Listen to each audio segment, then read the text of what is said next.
안녕하세요. 탐색해서 궁금한 걸 알아보는 탐구몰입니다. 오늘은 중국의 파룬궁과 장기 기증에 대해 알아보려고 하는데요. 자극적인 사진이 다수 포함되어 있으니 시청에 유의하시기 바랍니다. 지금 바로 시작합니다. 파룬궁은 진선인을 원리로 하는 중국의 전통적인 심신수련법입니다. 오랜 기간 단독으로 전수되어 오다가 1992년 리궁즈 선생에 의해 처음으로 대중에 전파됐는데, 당시 중국에는 운동, 무술, 명상, 호흡 수련법 등이 급속하게 확산되는 기공 열풍이 불고 있었습니다. 파룬궁은 다른 기공과는 달리 회비나 등록비가 없고 동작이 간단하고 배우기 쉬우며 수련 효과가 뛰어나 별도의 광고 선전 없이 자발적으로 확산됐는데, 확산의 규모가 1억 명 이상으로 추정된다고 합니다. 1998년 중국 국가체육위원회 통계에 따르면 7천만 이상의 중국인들이 매일 아침 공원에서 파룬궁 수련을 했는데, 일반인뿐만 아니라 현역 군 장성, 공무원 관리, 고위 당위원 등 각계각층 수많은 사람들이 파룬궁을 배우고 연마했다고 합니다. 1990년대 중반부터 후반까지 중국 정부는 탁월한 건강 증진 효과를 인정하며 파룬궁 수련을 적극 장려했는데, 1998년 중국 정부 조사에 따르면 당시 파룬궁 수련자가 1억에 달해 중국의 공산당원보다 더 많아졌다고 합니다. 이런 성장은 중국 당국이 초기에 파룬궁을 적극 권장한 것도 한 요인이 됐고, 결국 파룬궁은 중화인민공화국 역사상 가장 큰 단체가 됐습니다. 수련인 수가 공산당원 수를 넘어서다 보니 정부와 정보기관은 파룬궁 견제를 넘어서 탄압에까지 이르기 시작했습니다. 1999년 4월 25일 언론의 왜곡 보도에 항의하던 파룬궁 수련자들이 텐진에서 무고하게 체포되자, 전국 수련자들은 합법적인 수련 환경과 수련의 자유를 요구하기 위해 베이징에서 평화청원을 열게 되는데, 3개월 후인 7월 20일 당시 총서기 장쩌민은 정치국 상무위원들의 반대에도 불구하고 단독으로 파룬궁 탄압을 결정했고, 파룬궁에 대한 왜곡 선전과 소멸 운동을 전개하기 시작하게 됩니다.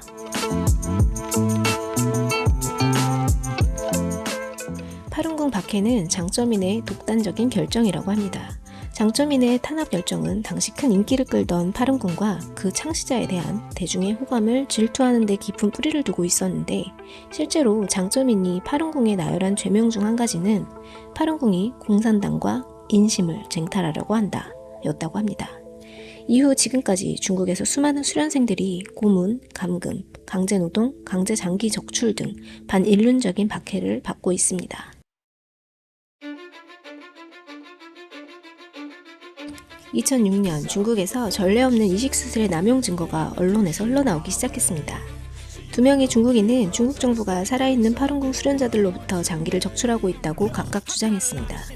데이비드 킬고와 데이비드 메이터스가 쓴 조사 보고서에는 억류된 파룬궁 수련자들로부터 장기 적출에 대한 발견을 발표했습니다. 중국의 병원 의사들이 전화통화 도중 육성으로 시인한 것을 포함한 증거는 박해를 받고 죄가 없는 파룬궁 수련자들의 장기를 이식하는 데 사용하는 것이 전국적인 관행이며, 1주에서 2주의 대기 시간을 두고 미리 계획된 이식을 허용한다는 사실도 보여주었습니다. 그리고 실제 이식 건수는 중국에서 공식적으로 보고된 이식 건수의 10배 이상이라는 결론이 나왔습니다. 중국의 공식 입장은 장기 이식을 위한 장기는 사용 선고를 받고 처형된 죄수들로부터 조달되어 왔다는 것이었습니다. 그런데 이 부분을 뒷받침하기에는 디테일한 증거들이 많습니다. 우리나라에서는 사형 집행 방식이 교수형이지만 중국에서는 총살형으로 하고 있습니다. 대부분의 총살은 오른쪽 폐를 쏜다는 것이었습니다. 이유인즉슨 왼쪽 가슴에 심장이 있어서 한 번에 사망하기 때문에 장기 적출할 시간을 갖기 위해 바로 죽지 않도록 오른쪽 폐를 쏘는 것입니다. 최근에는 새어나간 언론을 의식해서인지 합법적인 것처럼 보이기 위해 건강한 사람을 뇌사자로 만들기 위한 기계까지 있다고 합니다. 측두부를 때려서 뇌관을 손상시켜 뇌사시키는 것입니다. 중국에서는 그걸 내정 간섭한다며 완강히 거부합니다. 공권력이 있는 정부가 이걸 주도적으로 하는 것이며 국내 정치 문제인데 외부에서 개입하지 말라는 부분입니다. 사형수들은 국가의 감시 아래 있으며 사적이고 범죄와 연루된 장기거래 집단은 이러한 사형수들의 장기에 접근할 수 없습니다. 사형수들은 국가의 인지 없이 사형수동에서 나갈 수도 없습니다.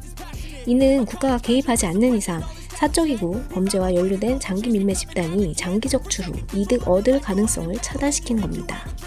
이는 국가가 장기 밀매를 용인하는 것뿐만 아니라 장기 적출과 밀매에 연루되어 있다는 것을 뒷받침합니다. 그러므로 중국 내의 장기 밀매를 중국 정부가 지원한다고 결론 짓는 것은 합리적일 것입니다.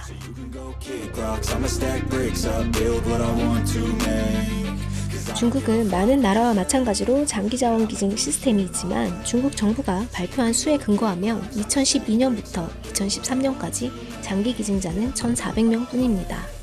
그러나 CNN 보도에 따르면 중국 당국이 발표한 장기 이식 수량은 매년 10,000건에 달한다고 합니다. 하지만 캐나다 저명 인권 변호사 데이비드 메이터스의 독립조사 보고서는 중국의 많은 병원들이 자체 발표한 이식 수량에 따르면 중국의 매년 이식 수량은 6만에서 10만 건에 달한다고 표기되어 있습니다. 메이터스는 수년간 캐나다 정부를 대표해 인권 관련 다방면에서 종사했고 그는 또한 캐나다 유태인기구 브나이 브리스의 수석 변호사이기도 한데 당시 이 사건의 사실 여부를 확인했습니다. 중국 당국은 양심수들을 살해했고 아울러 고가로 그들의 장기를 중국과 외국인 환자들에게 판매했다. 신앙인이 장기 창고가 되다에서는 한 뉴스 보도를 인용해 중국인이 매년 수만 명의 수감자를 학살하며 그들의 장기를 적출한다고 말했습니다.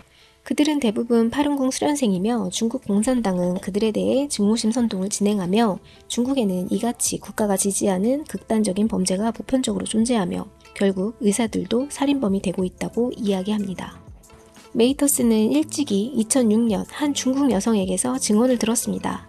각막 적출 수술을 수없이 진행한 그녀의 의사 남편은 각막 제공자가 모두 감옥의 양심수였고 장기 적출로 인해 산채로 살해되었다고 증언했습니다.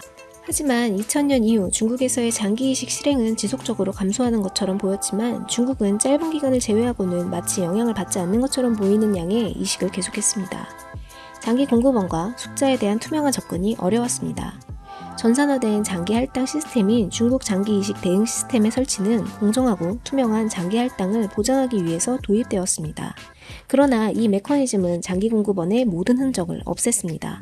그것은 눈가림의 한 형태였습니다.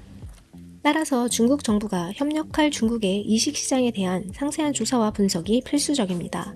중국의 이식시장은 매우 짧은 기간에 발전했습니다. 중국의 장기 이식과 기증에 관련된 숫자와 특징들의 나열은 이식 분야가 데이터의 투명한 접근과 윤리적인 관행에 대해 수십 년간 존중받으며 발전해왔던 다른 나라들에서는 볼 수 없었던 특징을 보여주었습니다. 장기 이식자가 일치하는 장기를 기다려야 하는 다른 나라들의 이식 관행과 극명하게 대조적이었고 중국의 이식 시장은 장기들이 많은 돈을 받기 위해 촉박한 통보와 함께 수요에 맞도록 장기들이 만들어지는 국내 장기 밀거래 시장의 특징을 가지고 있었습니다. 2004년에 공식적으로 보고된 이식수가 13,000 이상으로 정점을 찍고 독립적인 조사관들이 연간 최대 10만 건에 달하는 이식 건수를 보여주고 있는 와중에 증거로는 장기 밀매 시장의 특징과 함께 중국의 체계적이고 고도로 조직화된 이식 시장을 가리키고 있습니다. 장기 수요자들의 이야기를 들어보면 중국 병원들은 2주에서 4주 혹은 어떤 경우에는 그보다 더 적은 시간 안에 그들에게 맞는 장기를 찾아줄 수 있다고 홍보해왔다고 합니다. 2005년 보건부 차관은 드물고 전례 없는 절차를 진행하였는데 이 과정에서 그는 중국의 북서부에서 자가 간 이식 수술을 진행하며 기증된 2개의 장기를 주문하였고 이는 적출되고 국가 내에서 이송되기까지 24시간 이내의 시간이 걸린 것이었습니다.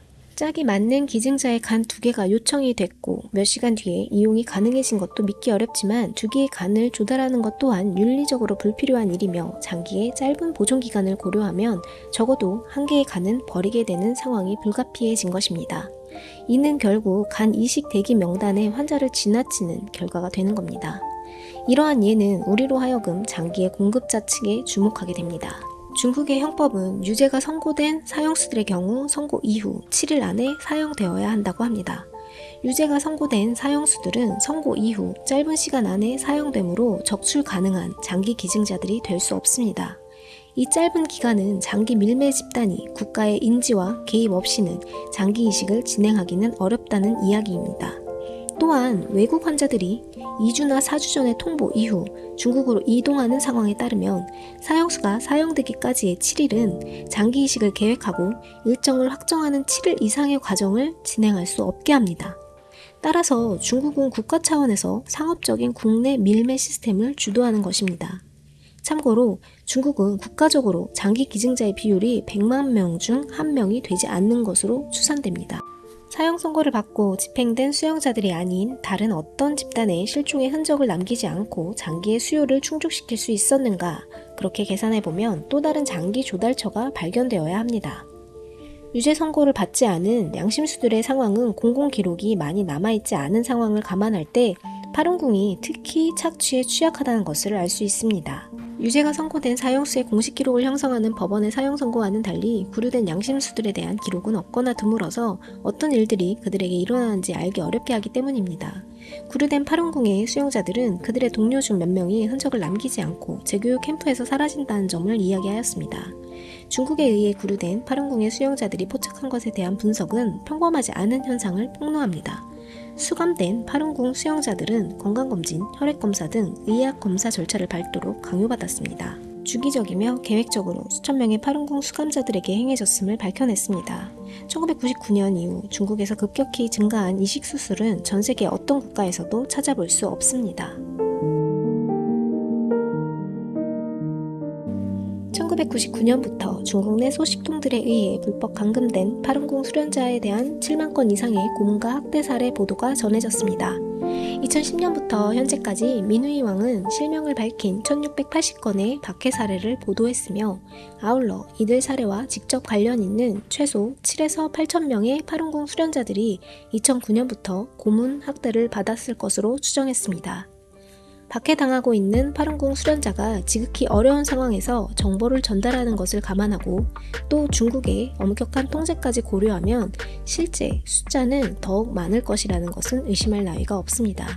실제 고문 피해자는 최소 수백만에 달할 것으로 추정되고 있습니다.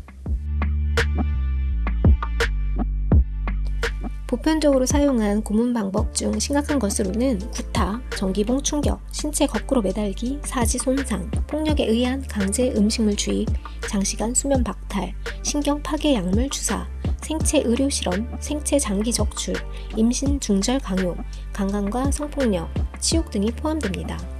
미 국무부가 2001년 12월에 발표한 국제종교자유연례보고서는 파룬궁 수련자에 대한 학대와 심각한 인권 침해의 일부 주요 행위를 열거했는 바 이런 박해 목적은 중국에서 파룬궁을 철저히 소멸하기 위한 것이라고 지적했으며 2001년 보고서에는 1999년 이래 약 100명 또는 더욱 많은 파룬궁 수련자들이 이미 구류 중에서 사망했다. 보도에 따르면 많은 시신에 모두 심한 구타 또는 고문을 당한 흔적이 남아 있었다. 경찰은 항상 과도한 무력을 사용해 평화로운 파룬궁 수련자를 체포했는데 그 중에는 일부 노인 혹은 어린이를 거느린 파룬궁 수련자가 포함된다. 고문학대 사례가 일찍 광범위하게 보고된 바 있다 라고 지적했습니다. 1999년 7월 중국 수천만 파룬궁 수련생들에 대한 잔혹한 박해가 시작되었습니다. 이들에 대한 장점인의 학살 정책은 다음과 같았습니다. 명예를 실추시키고 경제적으로 파탄시키며 육체적으로 소멸한다. 때려 죽여도 자살로 친다. 신원을 조사하지 말고 즉시 화장하라. 1999년부터 파룬궁은 외면당했고 인간 이하의 취급을 받았으며 박해받았습니다. 기본적인 인권도 빼앗긴 상황에서 파룬궁 수련자들은 강제 장기 적출의 주요한 타겟이 되었습니다.